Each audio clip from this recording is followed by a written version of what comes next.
Well, I had my first drone crash. It's not bad, like 4 days in. I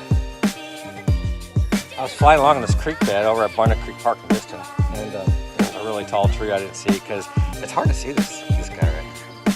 So I was taking some nice cinematic footage of the creek bed, and I smacked right into a big eucalyptus tree that was higher than all the other trees. And then I smacked into it again, and then it went down.